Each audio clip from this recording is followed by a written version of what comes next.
I'm just giving it the, oh, there's a fly. Uh, the obligatory few seconds while I battle a fly. Sorry. Okay. Okay, I think we're good. So, Dark Bleatings, everybody. I am here with another author interview today. I'm super excited because this has been literally months in the making.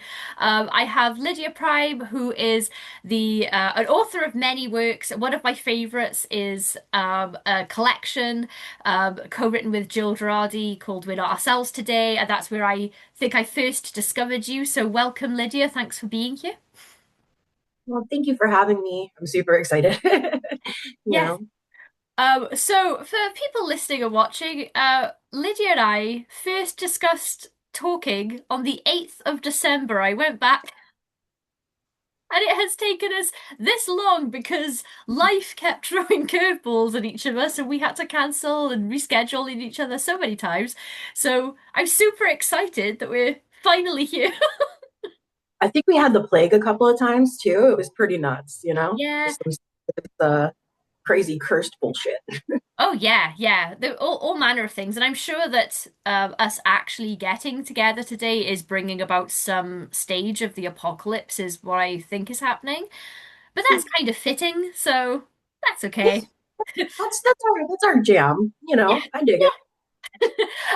So would you like to tell people a little bit about yourself and your work for those who might not be familiar? Sure. I'm Lydia Prime. I write dark horror fiction stories that sometimes borderline on like sci-fi here and there. I try to blend a lot of I want to say realism into it so that, the reader and my characters kind of don't really know what's going on until it's just out there. I'm also an editor, a publisher, just a general creature of the night. Um, and yeah, I'm not super great at talking about myself, but I'm gonna do the absolute best I Oh, that's okay. I have many questions for you, so I'll keep you busy with that.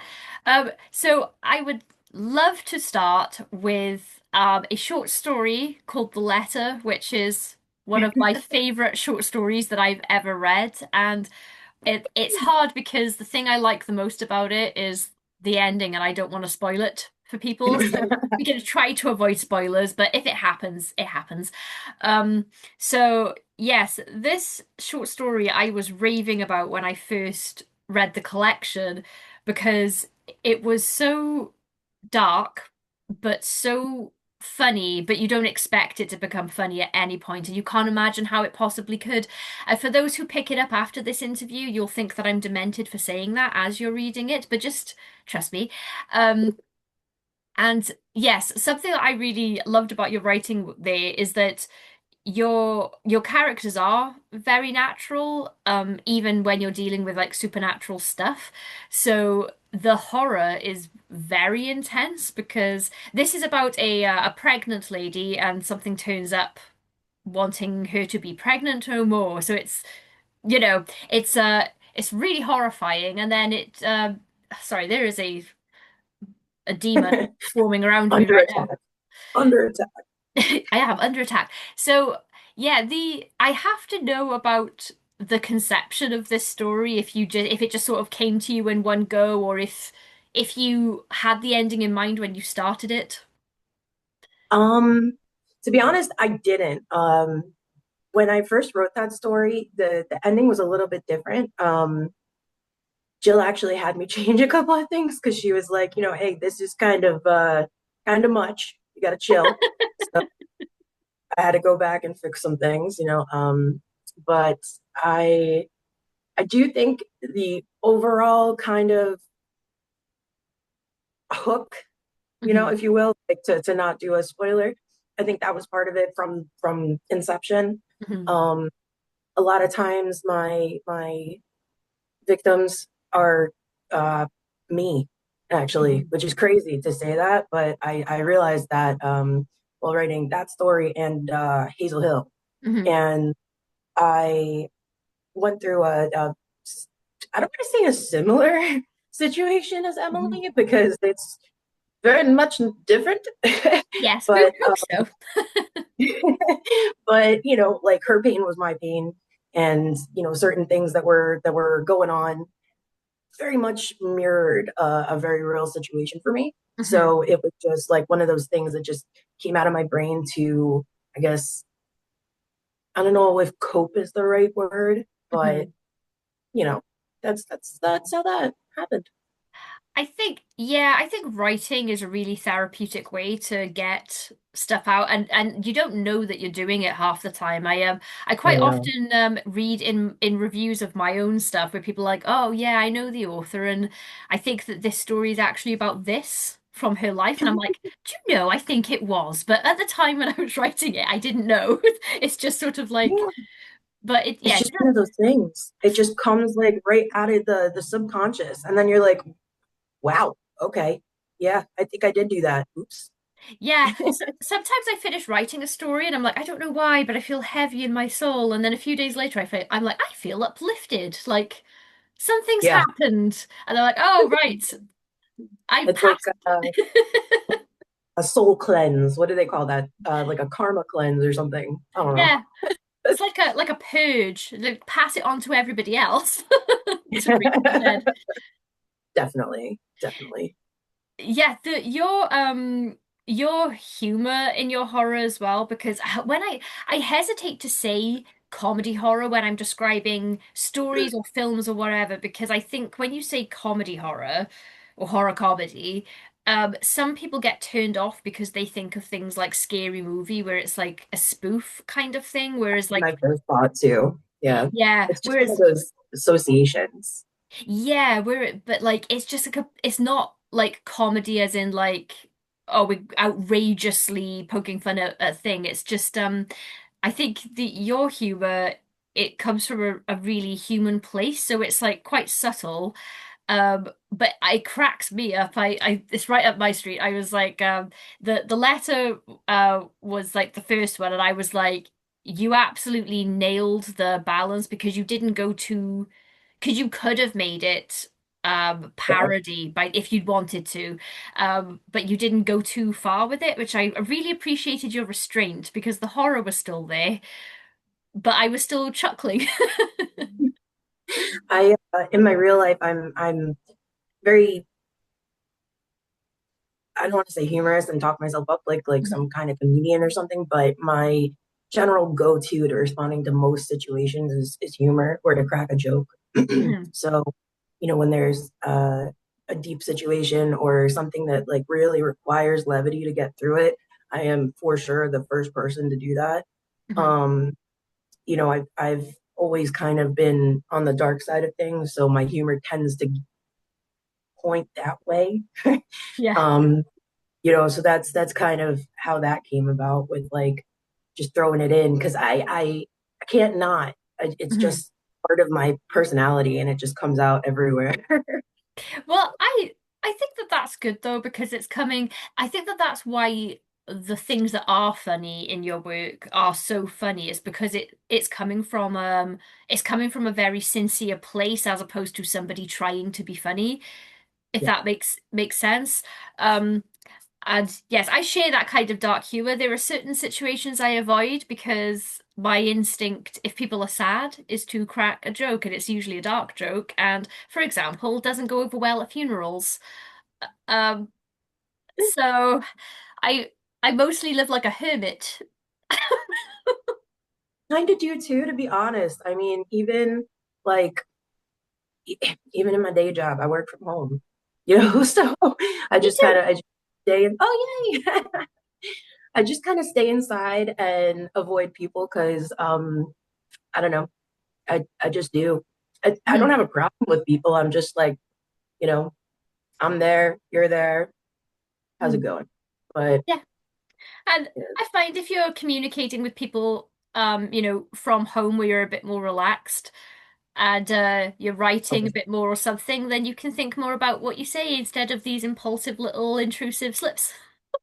Yes, yes, absolutely. I am like I use curse words like salt and pepper in my sentences, and it definitely makes things a lot less chaotic. when I'm on the phone with like a client or something. Yes, yeah, you could go into work mode and then Yeah. save all of the obscenities for your writing. Yes, absolutely. Do you have a favorite of your own stories? Excuse me. A favorite of my own stories. Um, I would probably say either The Letter or Hazel Hill, to be honest. Like, Mhm, just because The Letter, it seems to be like a hit with most people, but on mhm, it, like I said, it comes from like a traumatic place for myself. So it's just like mhm, one of the things that just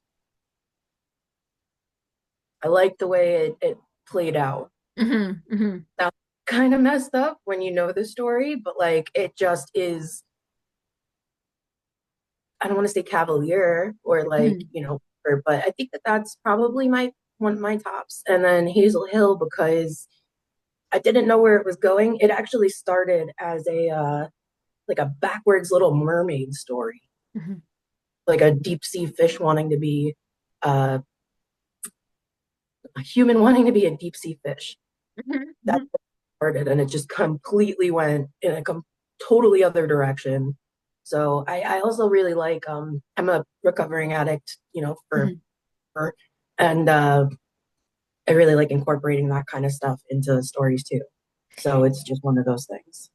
Yeah, your work always goes in unexpected directions, and that's really fun because whenever I review things on my channel, I'm careful to not tell people that there's a twist because I find that a spoiler. I hate it when someone's like, "Oh, you should see this horror movie. There's a great twist at the end." So for the whole film, I'm like, well, I'm working out what the twist is going to be now that I know there is one. Um, but your work is more I find it easier to review for that reason because it's not so much of like a left field twist. It's like just a direction that I'm like, oh, that fits, but I just wasn't expecting it to go there. Yeah, So yeah, you have sort of like an unconventional style with where you take your endings, which is really interesting. What kind of horror do you enjoy, or stories in general that you think might influence your style? I definitely would say anything with Bruce Campbell. Definitely major Mhm, up there for me. I think 28 Days Later because I like the seeing of just the weird kind of awkward interactions between people. mhm, I would say a lot of, especially recently, a lot of T. Kingfisher.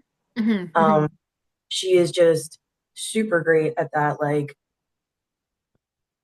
good gothic, like nice pacing storytelling with like, weirdness in there. Um, I had been given a bit of advice from Nina D'Arcangela like years ago. We used to work on Sirens Call publications together and everything, and she told me to just like kind of always go take your idea and go left, mhm, and that's kind of where I've gone, and I know her writing is quite like that too. Another thing that I always really really liked was there was a show on HBO. It's not there anymore, but it was called Raised by Wolves. mhm. Did you ever see it? No, I don't think so, but I have heard of it. It is so great. I am one of those people, like you said, if you think there's a twist coming, like you always are trying to like figure it out. Mm. Every single thing I ever thought was going to happen, completely different direction. And just I don't know. I'm so mad that they discontinued that show. Mm. But that definitely influences me too. You know, Yeah, there's a lot in the storytelling for your influences then. Yeah, that's interesting. I always love to know what people like to read and watch when they're creatives because sometimes when I'm reading a book, I can tell, for example, I can tell if someone is like a super Stephen King fan because there are Stephen King isms, and I don't think that people intentionally replicate the style, but it just you absorb it, and if you've been reading something for years, it starts bleeding out in your yeah. style sometimes. And but I couldn't tell with you. But Bruce Campbell, now that you said that, that of course, so funny. What what were your can you remember what your first sort of horror discoveries as a kid were? Doesn't necessarily have to be books and games, but or films or whatever, but For sure. My parents are split up and they mhm, have been since I was like in existence. But my dad left a bunch of Stephen King on a shelf in my room. mhm, Along with that was also like a Black Sabbath CD, mhm, so you get into it musically. Um, and the very first horror movie I ever consciously remember seeing was The Sixth Sense. And mhm. I'm not gonna pretend that put me off horror for years because like I don't know, I think that came out in like 96, 97, something like that. Yeah. Um, so that would put me at like 5, 6 years old. And I was terrified of Mhm, the Misha Barton scene. I was terrified of the party when he gets put in the closet. mm. Just to this day, still kind of afraid of closets. So, Yeah. but that definitely was my introduction. The Sixth Sense is really scary. It's a wonderful story. I personally think it's his best as well. I'm not sure that's which imagine peaking on your first feature, but yeah, no, that would yeah. I if I'd seen that younger, that would have scarred me for life probably. So it's I was probably really close to like Haley Joel's age at the time, so like I was just like, couldn't handle like the just everything about it. But like I would say probably that influences me even now because that's something that actually scared me. And like a yeah. lot of horror now doesn't really scare me so much, you know? Yeah. So Also, that has a great catch at the ending. Great direction. this is true. Yeah. Yeah. It seems so obvious when you know, but I didn't get it the first time I watched. I was like, oh, at the end, so. I had no clue. I had no idea at all. I mean, again, I was a little kid. Mhm, My mom always when we would watch something kind of scary, she would always say like, you have to watch it till the end or you're gonna have nightmares. mhm. What kind of like advice do you give to a child like that? That's terrible advice. No, no, no. Like imagine watching like Halloween or like, Mhm. Friday the 13th where the killer never dies. Like, I Yeah. don't it's the idea. So your lasting thought is he's still out there? Oh my God. I Oh, was I was allowed to watch horror when I was a kid, but my mum was really selective. So I grew up a horror fan, but it was like things like Gremlins, Return to Oz, which I still think is a staple of the horror genre. oh, for sure. That scarred me for life. Yeah, I think it's because it's a Wizard of Oz sequel. I think parents just let their kids watch that without a second thought, because why would you think that you have to screen that one first? But Yeah. yeah. Um there's even some dark stuff in the earlier Disney stuff, like Snow White and Alice in Wonderland, kind of dark when you actually think about it. But Sure, for sure. I mean, Alice in Wonderland in and of itself is just kind of dark, but yeah. I do honestly think I like that too, like Mhm. the alternate world, the alternate Yeah. reality that only one person knows about, and they know that it's real, but no one else does. Hmm. Yeah. So Yeah, I'm a big Alice fan. I've loved that since I think I just wanted to go to a different world regardless of danger when I was a kid. I spent most of my time obsessed with books and Alice I think it's her peppy can-do attitude as she's surviving queens that want to behead everyone and an insane cat and yes, yeah. I mean, Chesh, he's the best. Who can turn down some Chesh? what a Everybody loves hero. him. Um, so let's talk a little bit about the press. How did you meet Jill and when did you start working together? I want to say that was like 2018, 2019, just Hmm. before her very first Kandisha Press release, Hmm. which was under her Black Wings, that volume. Hmm. Um, she had just happened to reach out to me. It was just like a kismet situation. She just reached out to me on Facebook. I happened to see it and I wrote a story for her, which was Sadie. And that ended up winning like a Critters Readers Award in Mhm. 2020. So we ended up just becoming like really good friends. And yeah, I don't know. It just kind of, it match made in heaven sort of thing. And we're Mhm. both kind of like, what's the word? I don't want to say we're socially inept because that's not correct, but we're not exactly social butterflies. We like to kind of keep to ourselves and be little hermits and whatever. So that definitely also is kind of one of those things where like, you can reach out to somebody and just be like texting them and it's not, it doesn't have to become something else. It doesn't, you don't Mhm. have the pressure to like go and meet up or anything like that if you don't want to. And then also just, COVID and lockdown. Mhm. So it kind of got us into, you know, figuring out more things together, finding out that like our senses of humor were very similar, the way Mhm. that we both write out certain traumas and things like that. Mhm. It just was great. And then since then, she's just had Kandisha for all these years. She throws me on as like an editor here and there, and really been editing though. I only started editing to help her out in the upcoming book Yeah. that's going to come out, which is Pretend You Don't See Her, and it's going to be stories of invisible women. And I got to tell you, those stories are awesome. Oh, They I'm are so excited. good. They're so good. So great. Yeah, she well, for anyone who also feels socially inept, we can go ahead and say that. I think that the writing crowd is I was like, "Oh, I found my people." Because Yeah. I'm not a great in-person person. I usually go to one thing per year, social event for writers and stuff, and I really enjoy it, but a lot of my closest writer friends, I some of them I haven't even met in real Oh, life. Um, but everyone kind of is cool. Everyone's kind of the same with that. So I mean, I guess that's just the kind of people that attracts in this Mhm. community, like just chill people who've got trauma, people who are just kind of like ready to laugh at the worst shit. It's Yeah, just, lots of introverts and lots of neurodiverse people as well. And I oh think yeah. everyone's got this like nice understanding of everyone's like social stuff.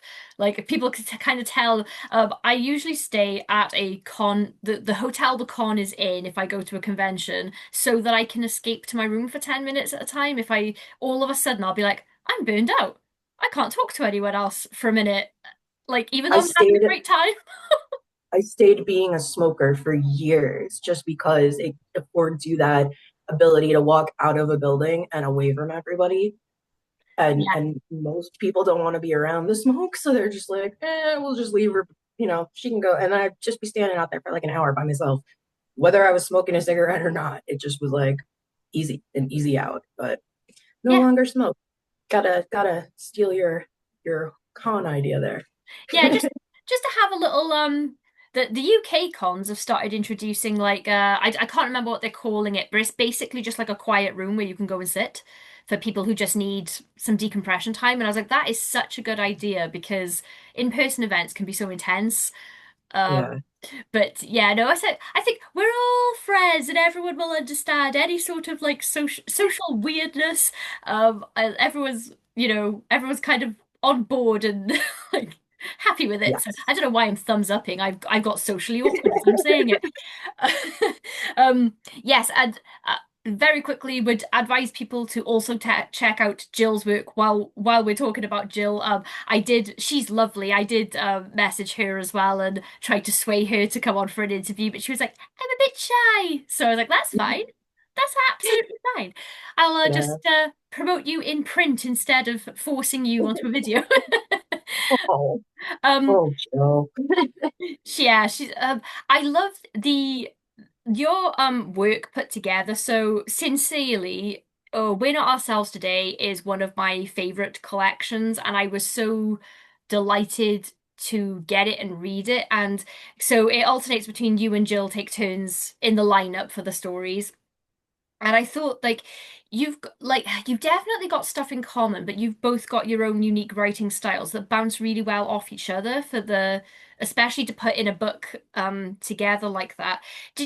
Was it much of a challenge at all to decide the order of the stories or what went where? Um, you know what? I actually actually let Jill do all of that Hmm. because I just don't have the brain for organization in any way, shape, or form. Hmm. Um, so she actually was the one who kind of decided what order they were going to come in, but she did say she wanted the letter first Hmm. because she was got to open with this. It's the best, depiction of the two of us and what people are going to go into, Hmm. you know, in terms of like the dark humor, in terms of emotional scarring and physical scarring, and just whether there's supernatural, non supernatural stories. It just Hmm. was one of the things, but I don't think it really took her that long to decide what Hmm. order she wanted to put the stories in. I think she was pretty quick on that. Yeah, there was such a great selection because the humor that comes into that first story sort of like disarms you for the rest of the book. And so when you get to a story where there is like no humor, where it's like, oh no, this is just doom, you're like, oh shit. So like it really amplified it. It was really good. And the Jill's got a wicked sense of humor as well, but it's slightly different where um her stuff, I like the sting of her kind of humor. Like it's not like ha ha funny. It's like, oh, how ironic. Yeah, So yeah, it makes you laugh, but you feel bad. You're like, oh God, I shouldn't laugh at this, but yes, lol. Yeah. exactly, exactly. Yeah, just a really, really great collaboration. And when I read that, I couldn't stop telling people about it because I was like, if you're a horror fan, you have to have it. You just have to have it. It was a really great contemporary collection, but it had like Clive Barker flair and a little bit of King in there, and even going further back, there was even a bit of like Ramsey Campbell irony I was like reading. So like it just felt like a really great collection written by two people who were clearly horror fans, but Oh yeah. with your own flair for everything. So yeah, I'll stop gushing about that now because otherwise I could spend the whole interview talking about that. Um, so you work from home, you Yes. say. So I personally find it difficult because I work from home and then I'm trying to write and then I'm doing bookish stuff. How do you keep yourself like organized and on track with all of your projects? Because I think it's harder to work at home sometimes. Keep yourself disciplined. Yeah, I mean, kind of to a degree. I am the worst person for a work-life balance. Like when I said the recovering addict thing, Hmm. I'm addicted to everything that I throw myself into, and it's just the most ridiculous thing. Um, that being said, I try to keep it where like I'll work on writing stuff, marketing stuff, whatever, me and Jill might need. Hmm. Um, towards like the weekend or like my off hours just because it makes it a lot less chaotic in my brain on top of the addiction stuff and whatever. I also have ADHD and was recently diagnosed with some tism. Hmm. So it's easier for me to like literally compartmentalize my world Hmm. you know so it makes it much more I don't know, organization by design, maybe. Yeah, Yeah. yeah. So It's a lot. I'm always looking for tips on that because th the weekdays I prioritize work first because I know what I'm like if I get sidetracked. Like I'll get up to wash some dishes and the next thing I know I've deep cleaned two rooms and it's 6 hours later. So work first and then literally did that yesterday. yeah. Ah, the year before last, it was I like to get my Christmas decorations up on the 1st of December, and in the last week of November, I decided that I needed to repaint the living room. I what? Why? Good move. Why? Why? Um, yeah, the, yeah, balancing working from home and then presumably you're at a computer a lot then and then writing as well. Like it's I find that hard sometimes, but Oh yeah, yeah. absolutely. I honestly I hadn't written since before We're Not Ourselves Today, because I wrote a new Mhm. story for that collection. Prior to that, I was really not writing so much, and then even after that, I stopped kind of writing for a while. Just had to get my head straight and stuff going on in my life and stuff. Mhm. Um, but I did actually just start writing again recently, and I'm finding it's easier for me to write in like I don't know if it's like a sprint, if that's what it's Mhm. called, like when you just go for a while and then you stop and you're like, oh shit, there's 3,000 words now. Like, Mhm. as opposed to sitting and trying to do like 100 words here, 100 words there. I know a lot of people prefer to do like the daily writing stuff, but I I can't. just sometimes I can't fit it in. I just, you No. know, got to be It's not human somewhere sometimes. it's not doable sometimes. I'm jealous of people who've got like a set writing routine and they do it no matter what. And because I suffer with migraines frequently, and that will throw my whole day. Like you cannot do anything, and then the next day I have to take it easy and not really use a screen much, and Yeah. and then I get angry with myself because I'm like, oh well, my routine's gone out the window now, and but like I have to try and remember. Well, I'm a human person, and this was it's health stuff. What you meant to do, I couldn't do it that day. That um, with the indie press side of things as well.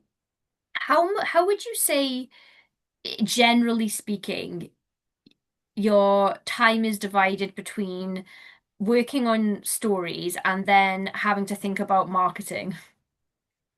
Um, You know what, to be honest, that's also kind of a sprint thing for me Mhm. too. It'll just come on randomly, kind of like a story idea might come on for somebody. Um, like I know we did some I don't remember if it was like a discount or like a free deal like around Christmas last year for Mhm. We're Not Ourselves Today. And I just made like some silly video for Instagram like on Christmas Eve and Mhm. posted it for Christmas Eve. Like it's just I am what is it? Just chaotic good. Like Yeah. like I just full on chaos, but somehow it just gets done. I remember I edited for some stories, for what was it? From the Depths, Mhm. a collection that we had put out with Ramsey Campbell as the forward author, Mhm. and I did all of that in like one night, just straight. Just went through every single piece in there, and I think there's like 10 or 11 pieces and just bashed them through. So it's very much a here and there kind of like if I like, even if I get at the idea and I'm working, if I have a lull while I'm working, I'll try to like start it so it doesn't just like leave my brain. Mhm. Um, but sometimes those just end up in the pile of I never open this again thing. Yeah. Well, I think I'm kind of the same. I've got a planner. I put everything in there, otherwise I'll forget. And some days I'm like crossing off a thing I haven't done and writing it in for the next day, and that'll happen for like Yep. 5 days because I just can't get to it. But yeah, I think I think the that's what it is. It's like such a weird aversion, Like it's not even like procrastination at that point. It's just like I could just sneak this away for now. It's yeah. not due yet. I sometimes think, well, I said I was absolutely going to tick off all of the things today, but I've done quite a lot and I'm kind of tired and I would like some free time now, but I'm a bit obsessive as well. If I'm working, Thing. if I've got reviews to write or videos to make or whatever it is, I get very uh in my head I'm not thinking of it as work, but then I get to the end of the day and I'm like, "Oh my God, I need to unwind." Totally get you. I totally get you. I mean, um, there's a portion of that even for me. Like I struggle to do things for myself, Hmm. but like when I know that I owe somebody something or like a story is due or we need like some kind of image or something to come out, I have to do it. I make Hmm. myself do it, but I don't want to do it. Like Yeah, just I don't like feeling like I'm letting people down, so I yes. try to make sure I get stuff done for people if I've agreed to do a thing. But book reviews is the one that really gets me stressed because I'll think, oh, realistically, I can read this many books in this time period, and then I just don't close my review requests when I really should, and the next thing I know, I've got 40 pending books and Oh um my God. even though I do tell everyone, I can't give you a time frame. If I look and I'm like, oh God, they asked me to do this 7 months ago, I start feeling really stressed. Like, must do it. I get that. Um, but that's a Are most of us good self-imposed. to you though, or is everybody kind of grumpy? Are we good to you? I don't Oh know. no, most people are like, yeah, no, if you can get to it, that's fine, and that's really nice. I recently actually put a post on Facebook because I was getting a bit exasperated with I closed my review request to catch up, and people kept emailing me saying, I know the requests are closed, but when you reopen them, can you add this? And I'm like, look, this isn't a you problem. This is a me problem. But the reason I've said they closed is because I cannot be dealing with more emails, people asking me for stuff. So, Yeah, I do, I have put in my review policy, please don't chase me up asking if I've read your book because that's yeah. uncomfortable for me, regardless of what I have to tell you. I either haven't read it or I didn't like it and I don't want to review it. And Yes. so I don't, but I have put in my review policy, it stresses me out. Please don't do that. And the number of people that email me going, oh, I know it says in your review policy not to do this, but I just wanted to ask if, and Oh I my just think, oh God. no, like, so yeah, I put a little post up just like, can you please just follow the policy because it's for my sanity. I'm like, Yeah, just yeah, remember I do this for free and a lot of people ask me to do stuff. I try, I do like, I get things done as fast as I can, but if I've got 6 month waiting list, it's gonna take me a little while. So yeah, for sure. It's wild sometimes just the way that people feel very entitled to like your time. Like you, I, it's yeah. very nice of people to be reviewers, let alone like be willing to take requests and not just like go off on their own kind of reading list. So I just always feel like, we should be more respectful, chill, like, don't be all up in your butt. Yeah, I sometimes I give people the benefit of the doubt, and a lot of the time it's someone's debut book that they've sent me. So I think in those cases, sometimes I just think that they don't kind of get the etiquette at the Yeah. moment, but because it's kind of like an unspoken thing. But as a indie author myself, I always like I'll send a review request off and then never bother the person again until I have another book to request a review. But if they don't put one up, like they don't put one up, so I'm like, okay, that's fine. Yeah. Um, yeah, the indie horror space. What do you think is the best thing about it? Because I think it's quite family-like a lot of the time. Yeah, I would say like the just the very welcoming community kind of thing. Hmm. Obviously, like any family, it has its drama. And Yeah. sometimes there's like a period of time where we go and there's a new drama every week, Hmm. but most of the time, most of the people are very, very welcoming, very warm, Hmm. shockingly, for such a creepy, evil kind of splatterpunky place to be, Yeah. but yeah, and it's crazy too because a lot of the splatterpunk people are the warmest, Hmm. and that's a lot of like the deep deep depths of horror, Yeah. you know. Like for example, Josh Darling, Hmm. he's one of like he's all over the map with splatterpunk stuff. He's got Yeah. Carnage House and all that stuff, but he'll text me and he'll be like, "I hope you're writing like."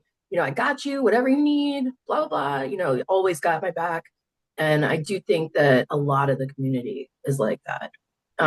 I've actually never met anybody in the time that I've been doing this and the time that I've been um like out in the world of horror that hasn't been like really nice or been willing to offer information or Hmm. I don't know, just start a project just because, you know? Yeah, I've found that regardless of whether, well, the indie space, but a lot of people who are in traditional publishing also are in the indie spaces. And I just Yeah. find that authors and people who run presses and stuff are so kind with their time and with like the some of the people that I've asked on for interviews, the only people that I haven't got so far are people that I just haven't been able to get to because of the level that I've got to go through agents and I can't even figure out which agent I've got to go through. But no one has like said no. And I remember asking Ramsey Campbell and I thought, well, I may as well ask. He's not going to agree. because it's of course he'll have better things to do with his time. He's like a full-time writer. He's gonna have da da da da. And then he was like, "Oh, how lovely to hear from you. Yes, I'd love to." And I was like, "Oh my God." And I just yeah, I found that the really successful authors as well are always very happy to volunteer like as much information as possible to help you. Ramsey Campbell is he's great for forwards. I don't want to just He's a like top don't tier guy. Just he's like he is top um, like horror master. He is just so polite, so friendly, so willing to offer like advice. yeah. Like when we out to him for the forward for From the Depths, we honestly expected him to say no. We Mhm. were not expecting him to be like, yeah, all right, I'll do it. And then he even went so far as to like really he read over each story and gave us each like a not like a critique so much, but like like a, hey, this is what was in their story and this is it's good and da da da da da. And I mean, Jill's story for that book was the Roiling, and my story for that book was Hazel Hill. And I remember him just really kind of seeming to dig our stories, and he had even compared the realism in Hazel Hill to that of Naked Lunch Mhm. um, by William Burroughs, Yeah. and it just like I was like, oh my god, I just whoa. But to hear that from Ramsey, additionally, it is just like mind blowing. It's so surreal, but yeah, this is bookish author spaces for you, but people are so nice. I Ramsey Campbell, I feel like is uh I feel like he's done a lot more than people know that he's done for other writers. I remember going to this a book launch with that Adam Neville and Paul Tremblay did a little tour together, and I love Adam Neville. Everyone that watches Eddie Happy Goat stuff knows I love Adam Neville, and somebody asked him how he got his start because he was telling us that he'd been submitting manuscript for years and getting rejections and da da da da da. And then he was like, "Well, I met Ramsey Campbell and he passed something along to us." And I was like, "What a guy!" And then I recently read something about Clive Barker where Ramsey Campbell was championing him right at the start of his career, and I was like, I feel like Ramsey's partially responsible.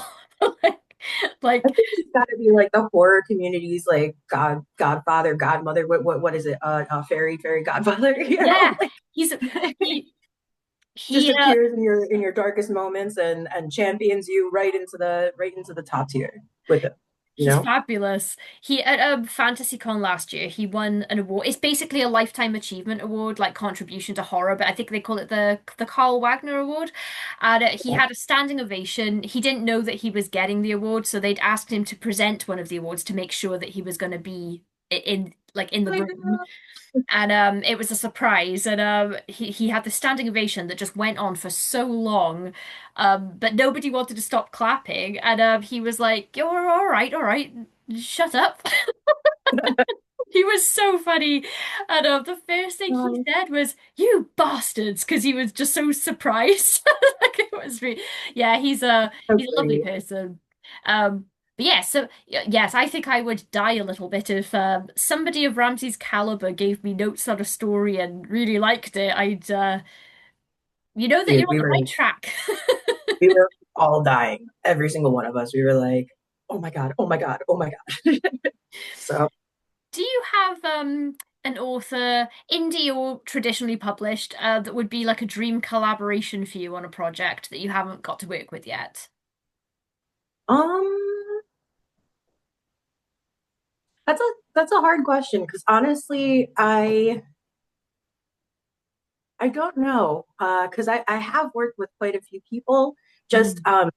when I was working with Nina D'Arcangela, I used to run this what was it, a picture prompt series with her. It was her idea, her inception. It's still going on to this day with Elaine Pascal, and I think she does it with somebody else too. Name is escaping me, but um, we worked with so many people like Ella Lorenko, just trying to think, Anita. Um, oh my God, everybody's names are just completely like leaving my brain right now. But Yeah. we worked with so many people that like I wouldn't say that I've worked with everybody, but I've worked with a Mhm. lot of people. So it's kind of hard to put my thumb on really. Mhm. Honestly, if I had to like throw something out there though, I would say T. Kingfisher because Hmm. I just really, really enjoy her stuff. I blew through like five of her books in the last like month. Like, Hmm.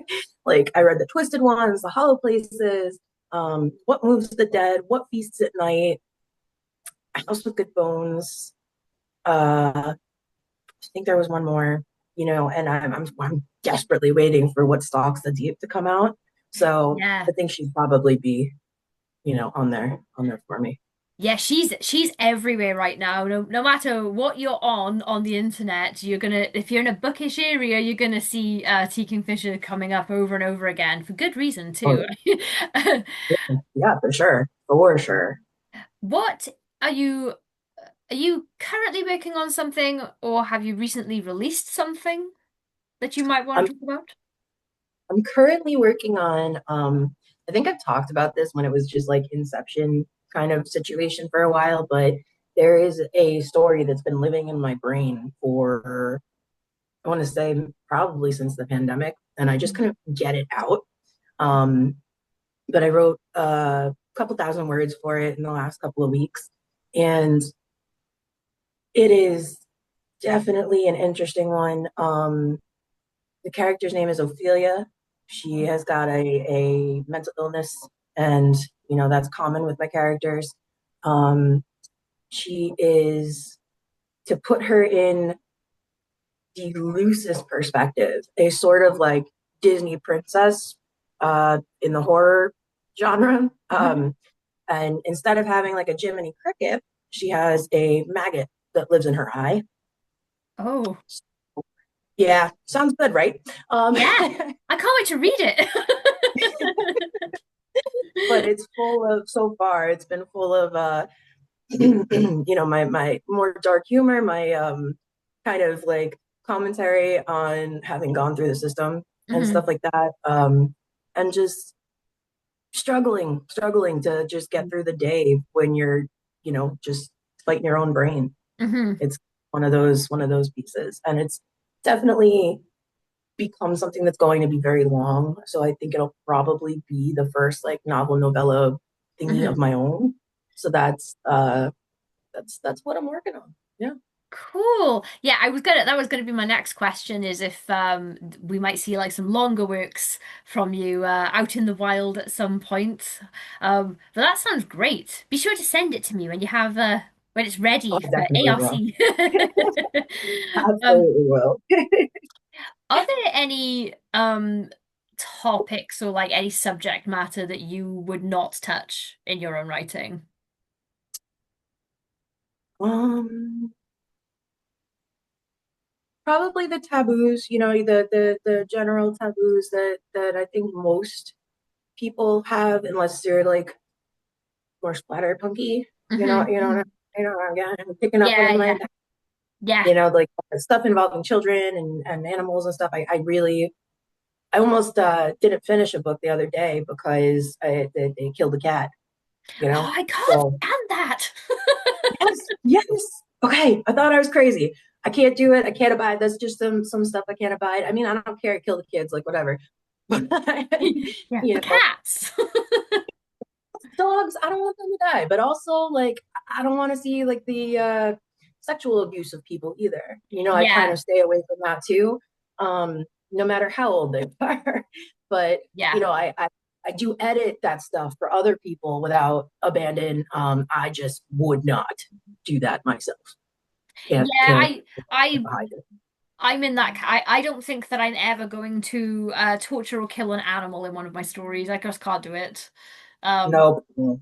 and Mm-mm. so sometimes I read it and I'm like, "Oh no, that fits and da da da da," but I don't like it. I'm like I'd rather it's not in there.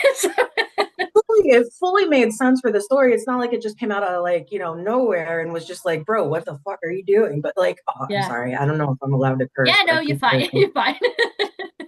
Um, but it totally made sense for what was happening in the story. But I just was like, oh no, I'm so close to the end, so I'm going to finish this. But otherwise, it might not. I Yeah. just, what? I think it's part of like that social ineptness that, like you find a lot of times people like that, myself included, are more friendly, more warm towards Mhm. animals than other people. I don't know if it's because we've just been burned by people so many times growing up, or Mhm. whatever the case may be. But I do think that that's a big reason why, um, I have that like desire to not run into a story that has that going on. I generally stay away from extreme horror, only because it's subject matter that I don't want to read. It's not really the extreme element of it, it's the um topics. Um, Yeah, but I yeah, have for I sure. have read and really enjoyed some, but have also been sick in my own mouth a little bit as I've been reading. But I can appreciate it for because there is For an art, what it is. yeah. There's there's an art to good extreme horror, and there's an art to comical extreme horror as well. And that I think Yeah. there's a really fine line so, that I don't think that You I know, could do it I well. kind of struggle a little bit though, like, because I'm like literally the worst at these, like, what would you like subgenres of the Yeah. genre? Like, I can't really tell where things go. There Mhm. was this one book that I had read, I think like either when I was in high school or right after high school, and it was by Brian Evanson, and it was Mhm. the last, and that just like massively impacted me. I think that's probably another influential, Mhm. person in my stuff, but um, he's probably one I would want to do something with too, actually. Mhm. But I wouldn't know what you would frame that book as, because it has to do with like cults and amputations and things, and you Yeah. know, and, but I don't know where it would like fall. Like, would that Yeah, be? I'm not great because I didn't realize that Exquisite Corpse is considered extreme horror because so stupid. I picked it up when I was a teenager. I just randomly saw it in a bookshop and I thought that it was going to be about zombies. So I quite a shock to my system. But because it's so beautifully written. It's like the most horrible thing I've ever read, but it's so gorgeously told. I just Yeah, didn't realize that it was in the extreme horror category because then when I dipped into extreme horror later on purpose, the stuff because if you ask for recommendations, people just go with the hardest stuff they can think of, like just to scare you, I yeah. think.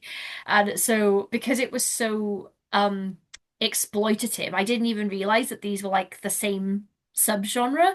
Um, not to say that other extreme horror is bad. It was just No, completely yeah, for different.